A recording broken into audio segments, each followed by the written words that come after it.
And welcome in to episode number 3 of the Skol Purple podcast. And it's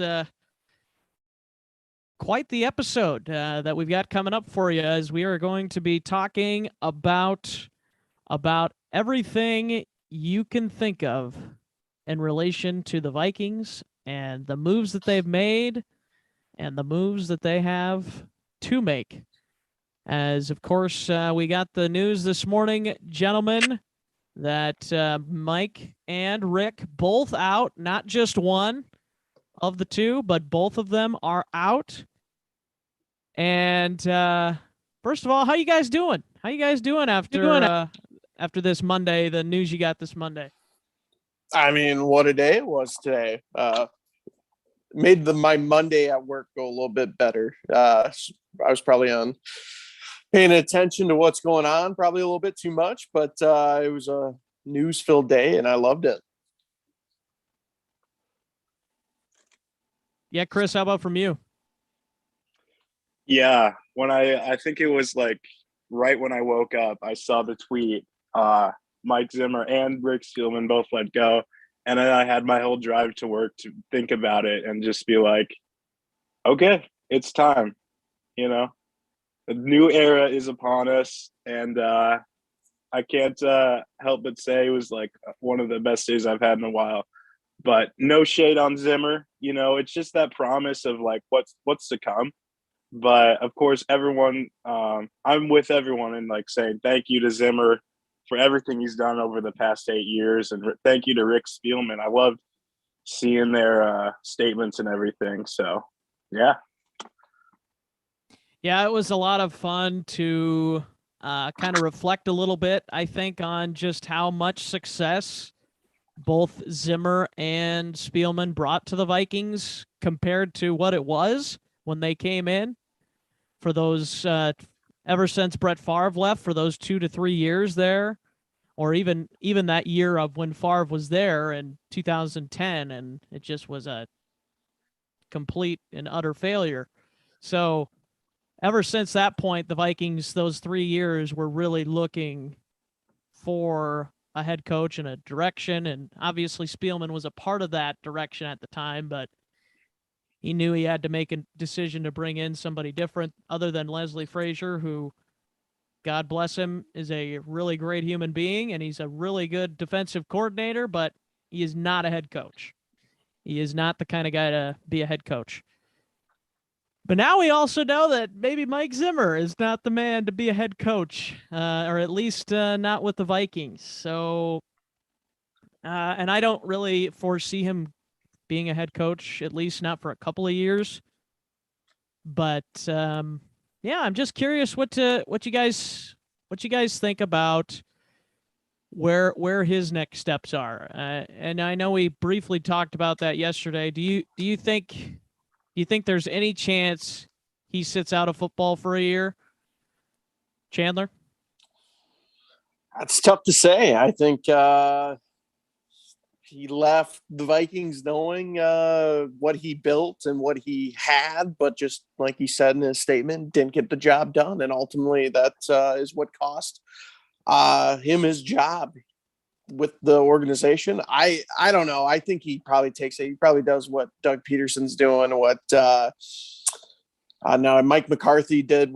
Probably takes the year off, reflects, tries to understand his own faults and what he needs to work on. I think that'd be beneficial for him. But I don't know. Maybe he just does retire, writes a book, and every Viking fan will probably buy it and read it and see what he has to say, because what a tenure he had in Minnesota. I mean, you could just go down every single year. There was something either really good, really bad, or just straight bizarre. But that's just Vikings fashion right there. But I don't know. If I'm a betting man, I think he takes the year off and reassess and see what job openings, what is available the following year. Maybe he takes a job in the front office somewhere. Who knows? Chris? I mean, I think that's so true. I mean, with Zimmer, it's interesting to think about, if he were to come back, say he comes back, a team's like really struggling on the defense. They see this guy who's a defensive head coach. What if he got a job for the Bears and he just like in some universe he just wins the NFC North over the Vikings and just has that ultimate moment of, all right, I did Gotcha. it. I gotcha. So that's just funny, so funny to think about to me, but I'm with Chandler. I see him taking that year off. You know, it's been a while. And you know, sure the guy has family to think about too, but he's definitely gonna catch on somewhere else, albeit. Yeah, I think it'll be interesting to see. I think Zimmer is too prideful of a guy to sit out a year. I think he's gonna go somewhere. I don't think he wants a year off of football until he's totally done, which may not ever happen until he is no longer with us. But I think I had envisioned something similar to what Chris had envisioned, except I envisioned it being on the defensive coordinator for some team next year that plays the Vikings and coming up with a huge stop of the Vikings offense next year somehow. I don't know. That'd be kind of funny, but also like, well, looks like we may have messed up again in some ways. But, you know, that even one game doesn't necessarily prove that you made the mistake or you shouldn't have fired him or whatever. Because I think based on some of the information that was brought out today by some of the players like Eric Kendricks, Brian O'Neill, and can't even remember the other guy that spoke today. Oh, Adam Thielen. Mainly the other two, but you could definitely tell that they weren't too heartbroken. I don't think. I mean, they maybe they were a little emotional, I would say, but I think they kind of knew that there needed to be a change. I think they all did. And, you know, with Brian O'Neill saying stuff like, well, the culture, we need to be able to for rookies specifically, you need that he kind of had said that the culture is not the great. Almost, he didn't quite say it that way, but made it seem like the culture for rookies is not the greatest, which we kind of had a feeling about a little bit already, just based on how we know Zimmer likes to treat rookies as if they aren't going to play and they're not going to do what they need to do, right away. I don't know if you saw his comments too about Amir Smith-Marset yesterday. Oh, he's a good player, but he's still got way too much to learn or all this stuff to learn. It's like, well, yeah, he's good. He's a rookie, but that doesn't mean that you can't put him out there. I think Zimmer wants a team of all 30-year-olds. It seems like, like, oh, we gotta groom him for numerous years before he's ready to play. It's like, that's not how it works, bud. That's not how it works. But ISM's been efficient this year. Like when he's gotten out there, we've seen him get touchdowns. Like he hasn't been on the field much, but he's been effective. That just says it right there. Like to your point. Yeah. Right. I just feel like you said, we as fans had kind of assumption that there was a big disconnect between the players and Zimmer or starting to form.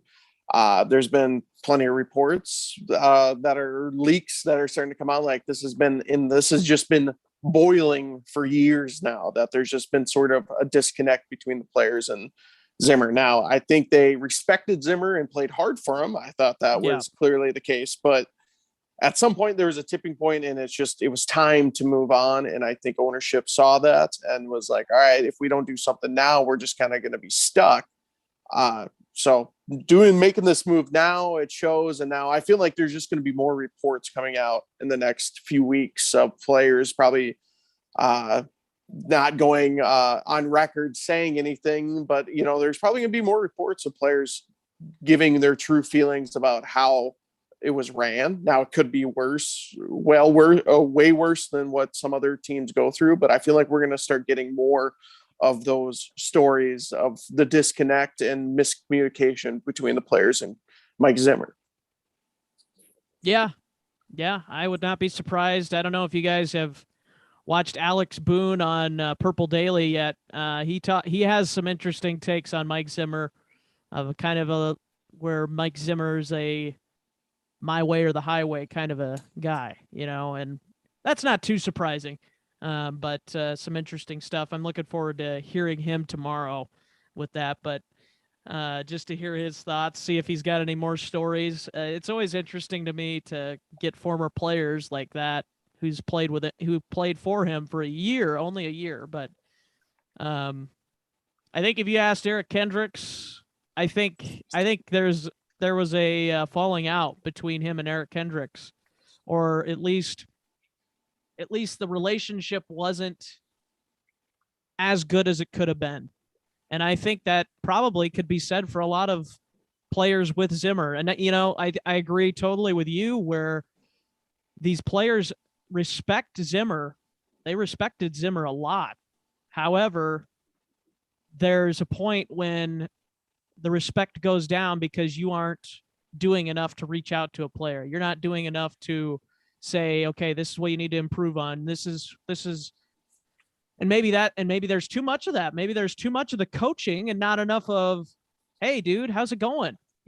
Like, I care about you as a player, but I also want to care about you as a person. That's kind of where Brian O'Neill, I think, was going a little bit with his interview today.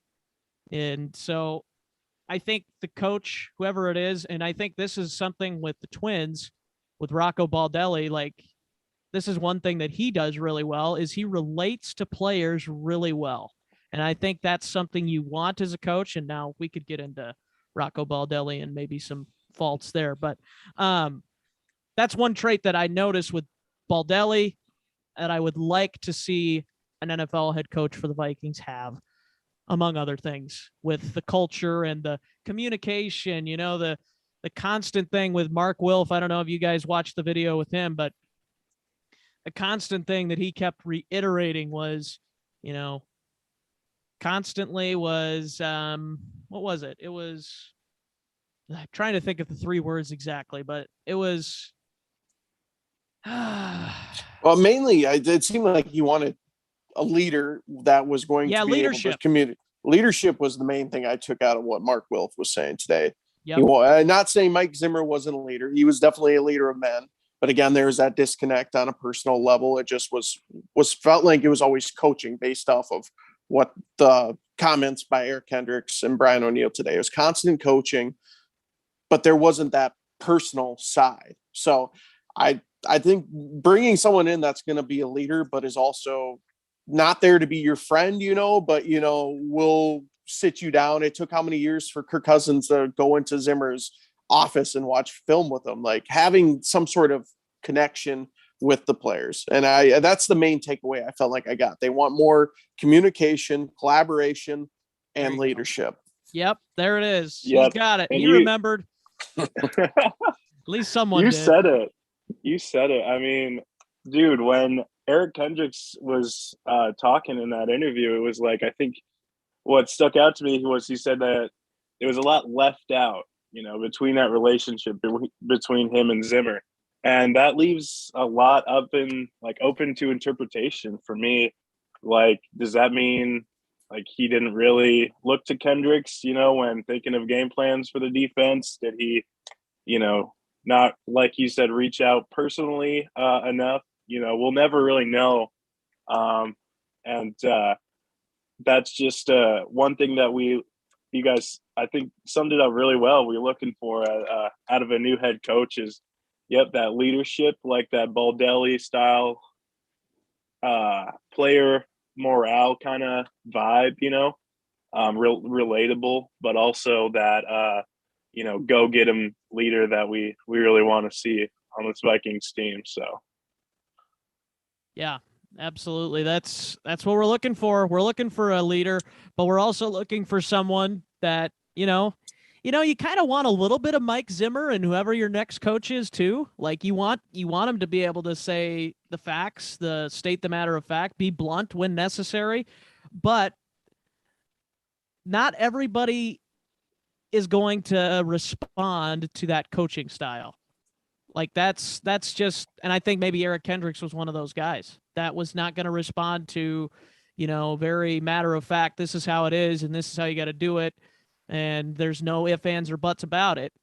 Where I think if Zimmer would have collaborated, there it is, collaborated with Eric Kendricks more on how he could improve his game and vice versa, then maybe things turn out differently if Zimmer also does that with guys that he coaches. But like I said with it seemed like, especially the last few years after the Cousins signing, it just plummeted. The relationship with Zimmer and Spielman plummeted.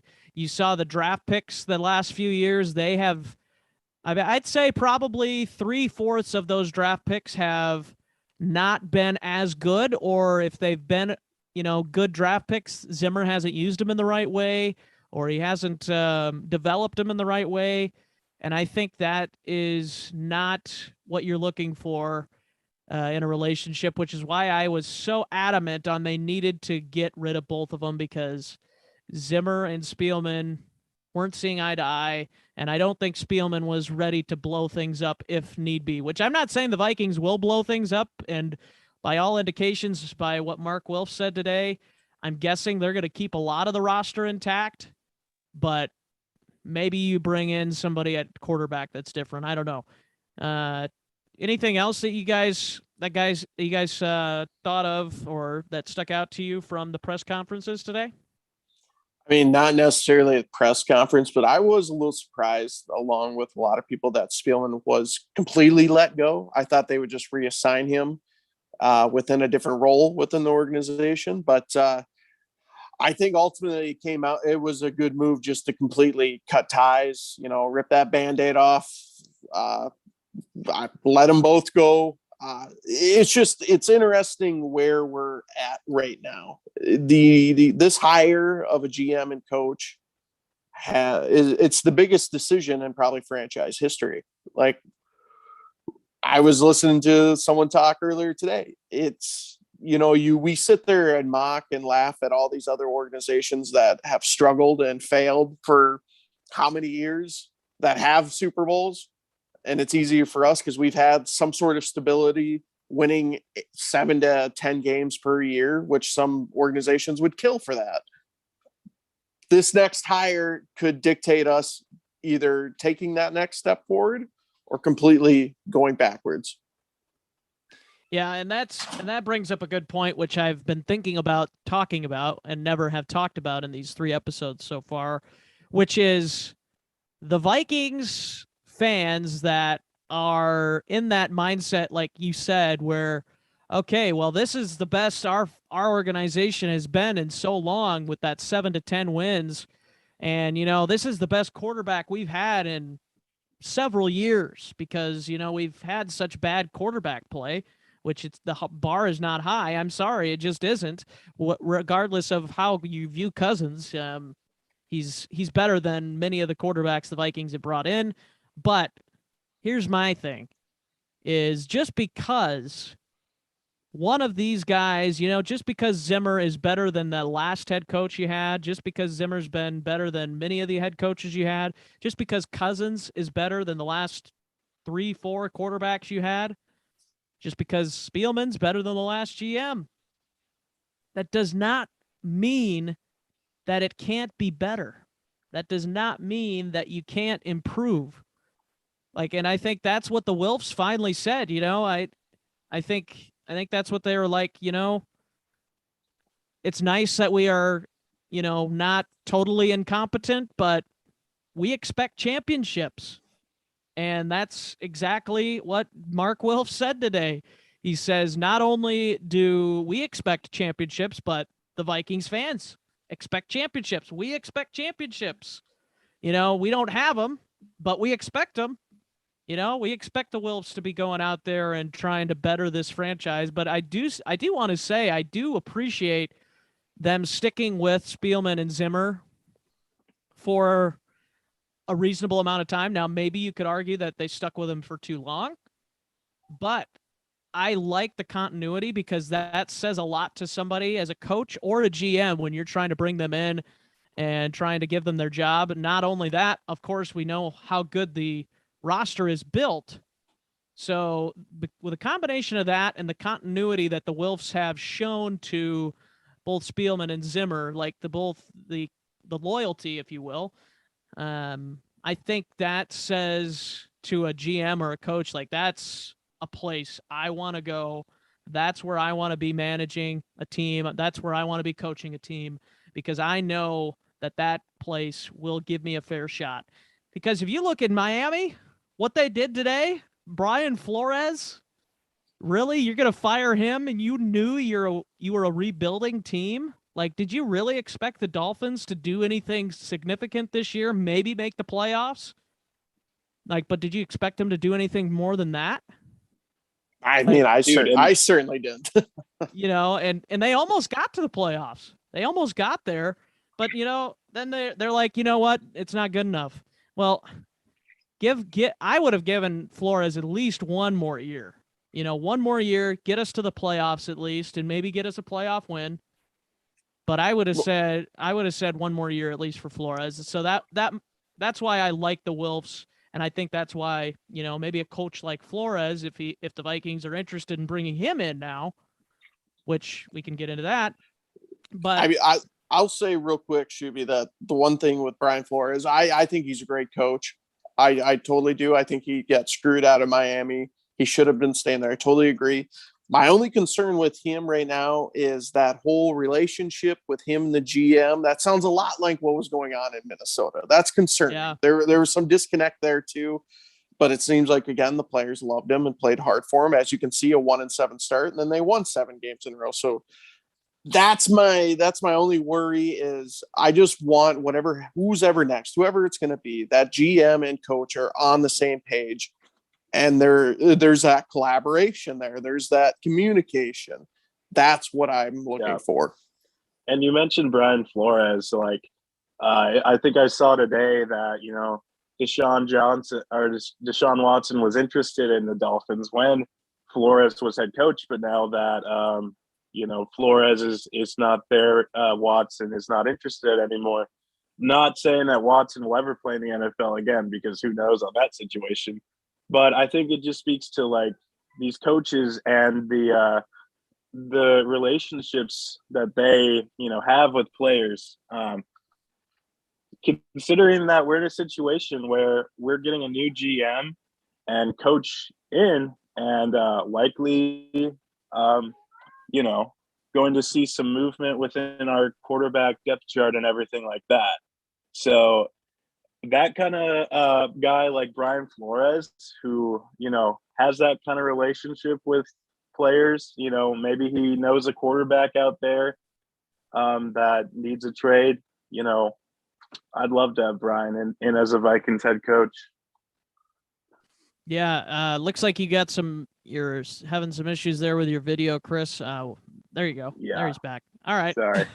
Did you hear what I said, or was it just the video? Yeah, we heard the audio. We just didn't see your face, so we were wondering if you were talking from above or what was going on. The funny thing is, my friend was FaceTiming me, and I was declining it. He wouldn't stop FaceTiming, though. That's the thing. Tell him you're doing a live stream. I tried. This guy. Oh, funny. Well, yeah, and to me, we knew Nagy was getting axed. We pretty well knew Zimmer was getting axed. But the fact that Flores is gone, like, that was the shocking news in the NFL today. I don't think there's any question about it. Like, nobody expected Flores to be gone that quickly, because how long has he been there? Has it been 3? 3 years, I believe. Yeah, and I think they've improved every year he's been there. That trajectory that they're on was going up. It appeared anyway. So yeah, it's very shocking. I mean, I think I'm more surprised that Joe Judge is still head coach at with the Giants. I mean, I don't know. Too. Maybe that whole situation was a mess. I hope Joe Judge the best, but man, that's interesting there. I thought. I guess you can credit the Giants for sort of sticking with their guy, but at the same time, I don't think anybody was too keen on having Joe Judge as a candidate anyway. I think the Giants were about the only team that were looking at that. Unless I'm totally misspeaking there, but I don't think there was anybody that was like, oh yeah, I want Joe Judge. I want the special teams coordinator from New England to be my head coach. Well, because he was under Bill Belichick, so that automatically means he's going to be the greatest head coach of all time, the second greatest head coach of all time. But no. Dude, that's such a huge jump. You're going from doing kickoff plays to what, the whole team? I would have to say, it seems like, though, what they say about special teams coach, who's are always the guys who get interim label jobs. It's always a special teams guy, because it feels like they know everyone on the team, so they're just automatically plugged in to that role. I don't want to harp on special team coordinators too much, because you got John Harbaugh, right, one of the best coaches in the NFL. I believe he was a special team coach before that. So who knows? Maybe the Vikings are going to hire a special team coordinator to come be the next head coach. Who knows? I don't know. I'm not going to leave anything out. Yeah, that's fair. That is fair. That is a good point. But of all the special teams coordinators, I don't know if Joe Judge would have been high on most people's radar, but we'll see if it pans out or not for the Giants. I'm going to lean towards no, but we'll find out as we see that there's a tie game in the college football national championship, 3-3 right now. So Schefter also a half hour ago tweeted Brian Daboll is going to be interviewing for the Chicago Bears job. Brian Daboll, okay. Daboll, excuse me. Daboll. I didn't know. I thought it was Dabble or Daboll. It's Daboll or Dabble. But I wouldn't be opposed to dabbling. I wouldn't be opposed. Oh, there we go. I had to do that one time. I just had to. For the one time. I wouldn't be opposed to Brian. Honestly, he'd probably be in my top 5. I'd take him over Doug Peterson any day for sure. I'd take him over. Who was that other guy that we had talked about briefly? I still really like Byron Leftwich. I still really like my guy, Eric Bieniemy. I think he's probably the top still. Eric Bieniemy for me. And fun fact, I don't know if you guys knew this today, but Eric Bieniemy was actually the Vikings running back coach from 2006 to 2010, which I had no idea that was a thing. And I think that's the main reason why a lot of Viking fans don't want him, is because he was underneath that Brad Childress coaching tree there, which is, underneath Andy Reid. I don't know. And then you listen to guys like Ben Labor too. He doesn't seem too excited, who he was a player underneath Eric Bieniemy. I don't know. I think he's due his shot. I think the way he speaks in interviews, like I said before, I think he's ready for his chance. Yeah, absolutely. Yeah. If there was a defensive coach that you were thinking of hiring, I think Brian Flores would be the one, if there was one. But again, I don't want a defensive guy. And I hope the Wilfs strongly consider not getting a defensive coach, but we'll see. Nathaniel Hackett's another name. That's another name that's kind of interesting. I think he's the offensive coordinator. Is he with is it the Niners? It's not the Niners, right? With the Packers. So he's with the Packers. I don't know. So would they block that? So yeah, that's right. That's right. Because I had seen his name. I couldn't remember where he was from. But yeah, he's with Green Bay. So yeah, that's probably something Green Bay would block, I'm sure. Yeah. That's I couldn't remember where he was with, and that makes complete sense why the Vikings won't end up with him. I want to ask you, what are your thoughts on them going GM1, head coach 2, and then you have some teams without a GM are going head coach 1 and then GM, or just going straight out interviewing some coaches. Do you think that's the right move, getting that GM first? I don't like it. I want to. I see these guys going out for interviews for teams, already at the head coaching job, and stuff. So it's like, if we're waiting for a GM, that's just precious time. I think time is money in the off season, especially when there's teams like that needs a head coach, and the Vikings really need one. So let's bring in like head coach first. Give him a say. Give him a say on the GM. Why not? I don't see why it has to be that sort of GM first and then he figures out the head coach, But the Wolves, like hear them talk today in their press conference. It sounds like they have a good idea of what they want to see in this Vikings team next year and everything.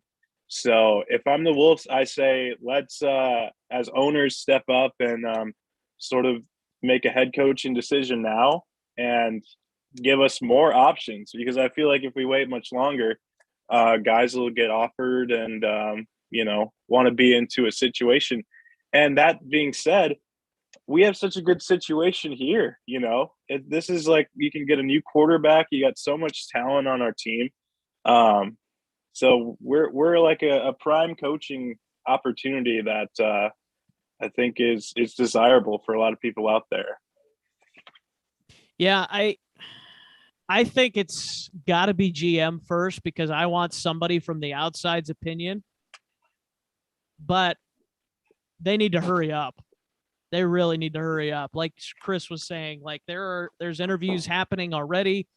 People are going to be heading out the door. I mean, we've had people hired before the end of the playoffs before as a head coach. So, the Bears might have their head coach by the end of the week. And if it's, if they end up with Doug Peterson, that's fine. But if they end up with Eric Bieniemy, or if they end up with, Byron Leftwich or somebody else that's really, really important, Brian Daboll, guys like that, like that's to me a missed opportunity for the Vikings. Yeah, Brian Daboll also interviewing for the Dolphins job, I see. And he was Tua's OC and QB coach in 2017. Mm-hmm. So another connection there. But what do you guys think about? I've heard a lot of hiring outside of the box. Now, hiring someone outside of football, is that something spikes your guys' interest? Gonna play Moneyball football here. Little Paul DePodesta. I don't. I mean, people. I've heard it all day. It's like the NFL has never done that. No one's ever taken that shot. Are the Wilfs, you think, the ones that will roll the ball there and take that shot and be like, all right, let's take an analytic-driven person who really doesn't have a football background, bring him in and see what happens? Well, I think DePodesta, the guy in Cleveland, has that kind of background like you're talking there. But now sorry not to cut you off, but isn't it Andrew Berry? Isn't that the guy running the show? Yeah, DePodesta got fired, right? I believe so. Yeah, so we saw how it worked out once, maybe, but I am pro analytics. Like, I'm not saying that to bash on analytics, but I wouldn't say I would want my GM to solely be an analytics person. Like, if it was my assistant GM that was the analytics guy and I was more of the people person, I was more of the guy that's, gets to, be in charge of some of the trades, things like that, then that would be more something that I'd be okay with. Like, Get a GM and an assistant GM. Don't just make it one guy. Get two of them. I'd say get two of them. You know, if you have to pay him a little extra to convince him to take a lower role underneath the GM, do it. You know, Yeah. kind of I like think with there's so many I think Falvey there's and Levine just and the Twins. You know, but that's obviously yeah. another story. But I think there's just so many God, what was I gonna say? it's been a long Monday. Yeah. Oh, it has been. Let me tell you. But there's so has I've really I guess I'm not familiar with this, but if there's a chance like an NFL GM could come from outside of the NFL, like a different league, like we brought in like a hockey GM, brought in an NBA GM, MLB, see what they could do. I mean, like, what if we brought in Billy Bean, the guy from Moneyball? Like, see what he could do with this Vikings team. Like, make some moves. I think that's what we just got to start doing is making moves and We see got what to buy happens. touchdowns. Yeah. Does he get first downs? Yeah. Does he get first downs? Maybe Instead of that's get what on it is. base? Yeah. That's right. Oh man, that could be fun though. I mean, you know, like I said, I don't know if I would trust him to be, or at least if he was the GM, then maybe he should bring in somebody that's an assistant GM that's more in tune with how the NFL works a little bit. And I think there's got to Yeah, be one of those people in there, at least in my opinion. But for sure. I think, yeah, that was one of the questions I had for you guys is who do you guys want as GM? I know we had talked about it briefly. Is there anybody in particular? Do you think the Vikings should stick in with the front office? I know you had mentioned Stevenson yesterday, Chandler, and then we also mentioned Rob Brzezinski. Would he even consider taking the GM spot? That's a whole nother question.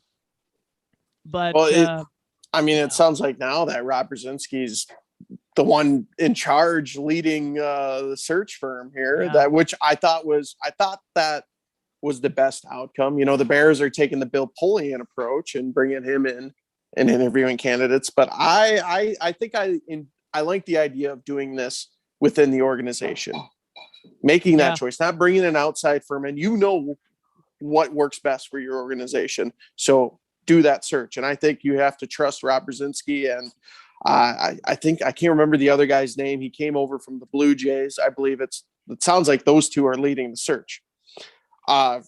Candidates names that I've just seen pop up that intrigue me is the assistant GM for the Colts, Ed Dobbs, I believe his name is. You see how well that the Colts have now, although they haven't made the playoffs this year, but you see how well they've drafted and developed talent there. That's one name to watch. Or the guy, I'm not even going to attempt to say his name. I believe he's the assistant GM with Cleveland right now. He's a Princeton guy. Maybe that's the one you look at. So there's plenty of options. I mean, as a fan, you just have to trust that they make the right decision. Yeah, I've been thinking about, there's like Scott Pioli. He's a former Chiefs general manager out there. Just looking at what like the Chiefs have been able to do. And then there's Joe Schoen, who is an assistant GM for the Bills. And like anytime you can bring someone like that from the Bills over, I mean, a new guy, give him a shot. I mean, I haven't like really like dug into these guys before but just from like those job titles, like Chiefs and Bills are elite up there, and you got a guy from the Chiefs who already did, GM job, and he can just like step in with that experience. And then, an assistant GM from the Bills isn't too shabby either. So it'll definitely be interesting to see who they end up going with. Yeah, and I think they've got to consider both of these places, San Francisco and LA. I think both of those teams have been built well. What can you take from them? Like, is there somebody in their front office that you can go and grab that could bring in some fresh ideas, that could give you trade possibilities? Now, I'm not saying we necessarily want to trade all our first round picks for the next 20 years or whatever the Rams have at this point, but it would be nice to have a GM that's at least willing to go make a trade that could, you know, possibly be one of the best trades in team history. You know, the only time Spielman did that was with Sam Bradford, and we all know how that turned out, and nobody was a fan of giving up a first-round pick for him. It was a panic move. Let's not do that, but let's do something that's going to, you know, let's go get a left guard. Let's go, or a right guard. Let's go get a center. Go get one of the best centers or right guards in the league. Give up some capital. What are Viking fans? What are we going to do come April draft day, and we stay in a spot and just take all these picks? What are we going to do when we don't have seventh rounders or sixth rounders to take in a draft? Like, imagine how weird that's going to feel. It's going to be interesting. I'm excited for the fresh eyes, but yes, it's going. I don't know if personally, it's going to be weird if that we ever get to that point as a fan base watching a GM sell the mortgage to go up into a draft and get their guy. You're going to have to respect that, because a lot of organizations have done that and it's panned out. Many more have done it and it hasn't panned out. So I like that idea though. Be aggressive. If you identify a guy that you want, go get him. And maybe that will happen with this next GM. I hope so. I tell you, I hope so. And I think the Vikings are positioned really well in the draft. Like, I think we were talking yesterday, thinking maybe it'd be the late teens, but actually it's 12. So that's not too bad. I mean, it could be better. Obviously, top 10 is more preferable, but at the same time, that pick right there, coupled with another first-round pick for another year, that could be just enough to convince a top 5, top 10 team to say, hey, we want to go get this guy. We'll give you 2 firsts, our first this year and our first next year or whenever. And, you know, maybe throw in another pick. And then with that, not anything too high, but, you know, just something like that where it's like, okay, we really want to go get Tyler Linderbaum, the center from Iowa, because we really need to shore up that center position. We really want to go get Sauce Gardner. We really want to go do one of these things, you know, and I love Tyler Linderbaum. I was going to say, Shuby, you homer. I know, right? Right. But hey, he's good. He's freaking good, man. I will agree. I'll agree. So,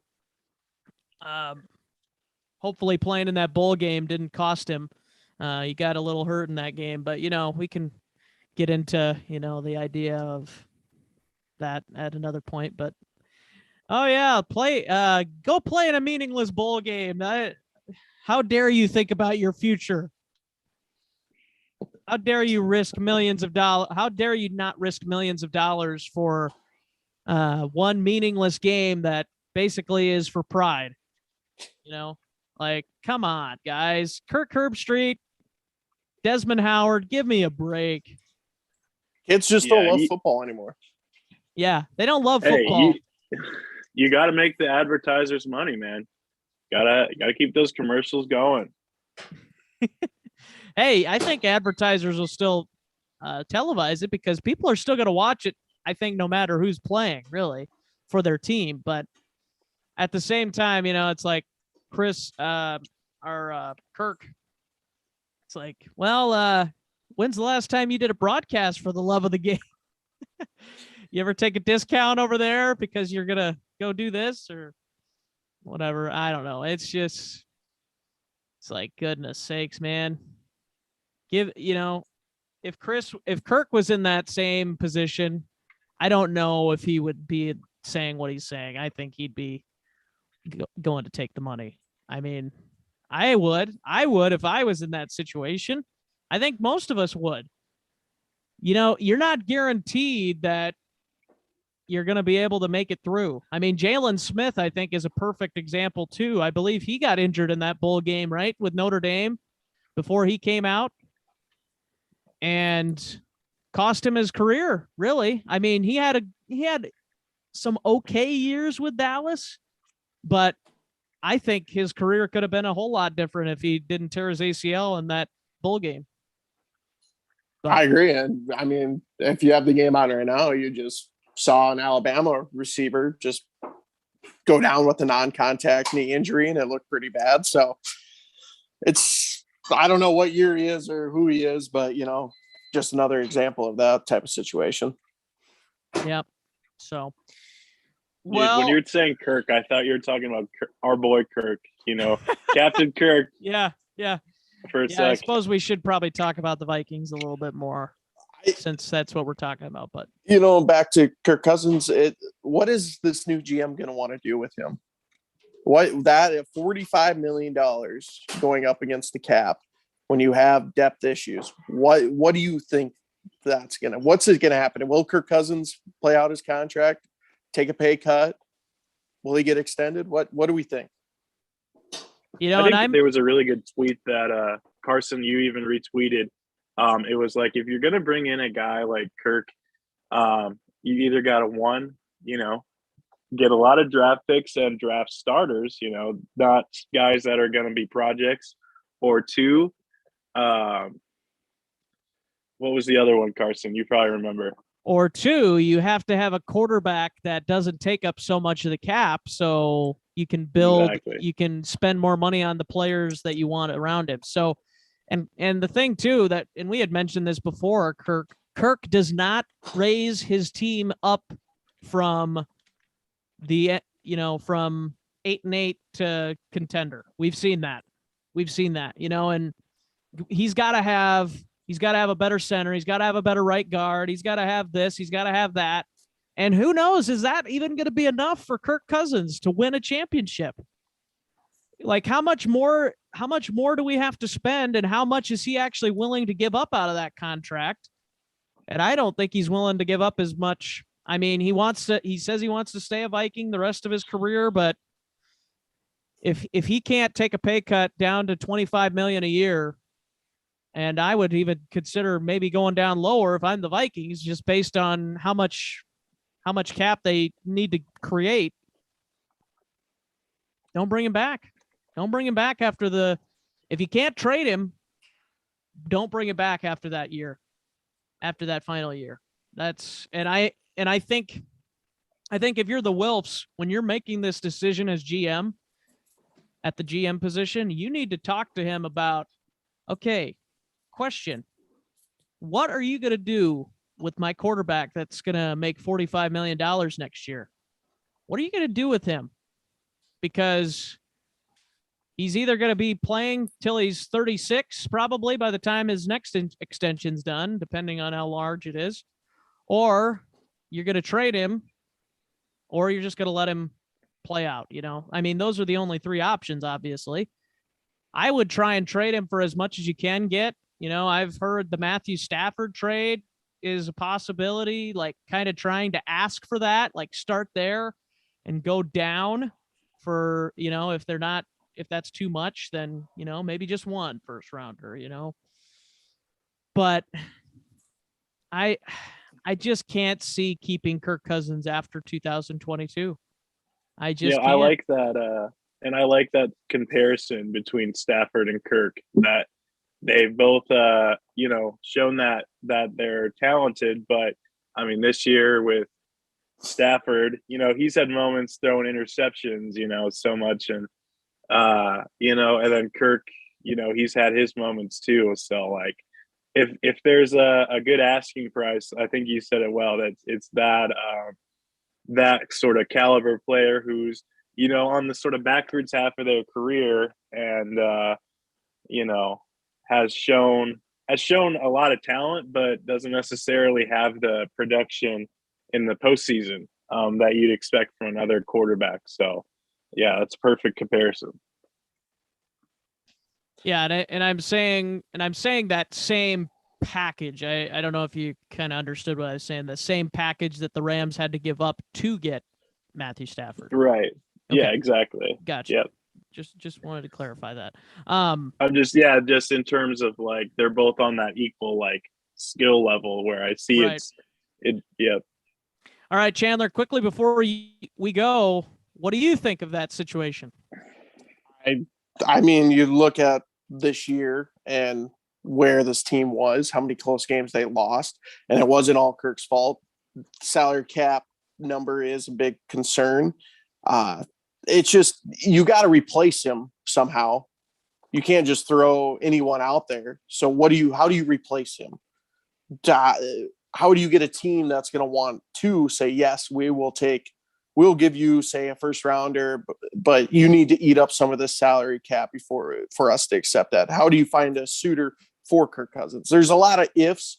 I think he's going to be on the team this next year. I just think it's too hard to move him and it's too hard to replace him. So I think he'll be on the team. It'll be interesting to see whoever the GM will be, what they say and how they want to approach this team, because there are glaring holes, but yet they're close, but they're yet so far away with certain positions on this team that they don't have enough money to fill those holes, and you only have so many draft picks and you can only play so many rookies. So they just, whoever that is has a big decision to make, and it'll be interesting to see what happens. Last thing I will say on the Cousins thing tonight, I think if you could somehow get rid of some of those picks or get some picks for Cousins and somehow maneuver a Russell Wilson trade, I would be up for that. And with the caveat, if you get him for a 2 to 3 year deal, if you get him for 2 to 3 years, I can't remember what his contract is, but if you get Russell Wilson 2 to 3 years, draft a quarterback either this year or next year, and have him sit under Russell Wilson, so that way you've got that bridge like the Packers. We've seen them perfect it almost. I don't know if Jordan Love will be the next guy or not, but do that. Hey, I think Russell Wilson would be a perfect guy to kind of train this new quarterback you bring in. Off the field issues aside, what if you bring in a Brian Flores and you land Deshaun Watson? Off the field issues aside. Off the side, yeah, I'd be fine with that. Saying everything pans out in that way, which I'm not going to say. I'm going to leave my opinion out on that. But if none of that news came out about Deshaun Watson, who knows? Maybe the Texans are in the playoffs right now. That's true. Good point. Very true. I don't know. That division is so wishy-washy. I mean, the Colts missed the playoffs. Imagine Deshaun Watson in that division now. I mean, that would have been interesting. You say the Colts missed the playoffs? Yeah. The Colts aren't in the playoffs. Nope. They lost to the Jags yesterday, and they had to win, and they were in.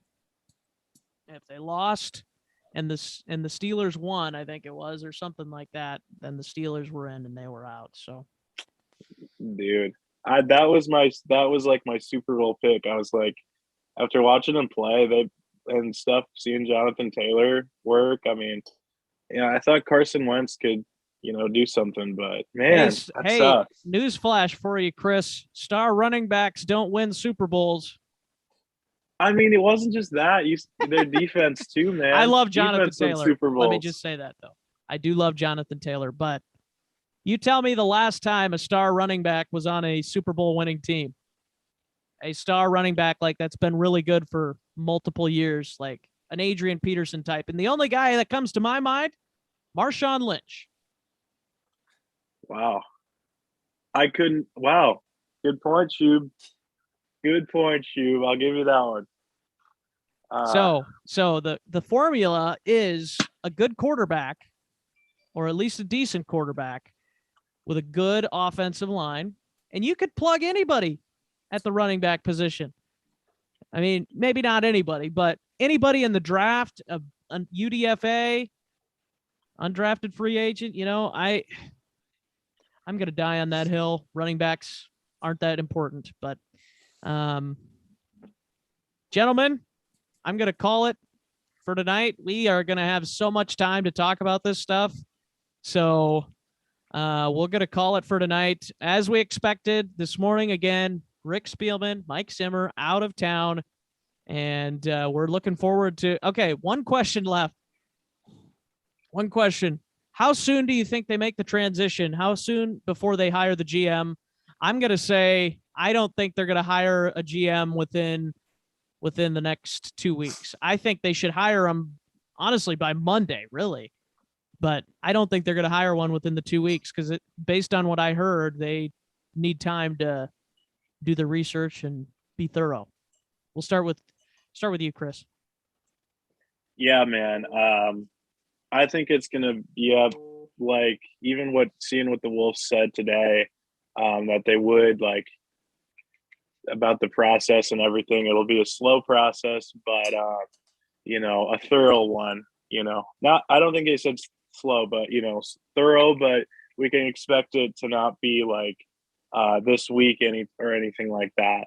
But I think there's a big pool of GMs that are possibilities that I think the Wolves and those upper level people have to take some time to look at and think about them and within this organization. So if I give it a time guess, I don't think we have a GM for 3 weeks. I'll go 3 weeks. There might not be a coach available by then, there, guys. Right?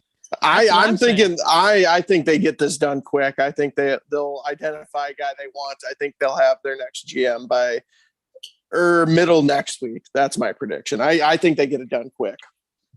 They know these guys. It's not like they don't know most of these people they're interviewing. Football is like, it's not that. There's a lot of names out there, but it's not like these guys haven't ever communicated with any of these people before. So I think they identify their guy and they go get him fairly quick. Well, I hope so. And hopefully by the next couple of days, we start to hear people getting interviewed for the GM of the Minnesota Vikings. So, gentlemen, it's been fun again. And we look forward to the next meeting. And honestly, that is to be determined when the next meeting is. With the Vikings news, we're hoping to meet at least once next week, I think, and we'll kind of assess if we need to meet sooner. If they hire somebody tomorrow, then that could lead to a whole nother conversation. Oh, did they know like a month ago this was happening? Then we could have another conversation, but it's been good to talk with you guys again. Chris, Chandler, and Carson on the Skol Purple podcast, episode number 3.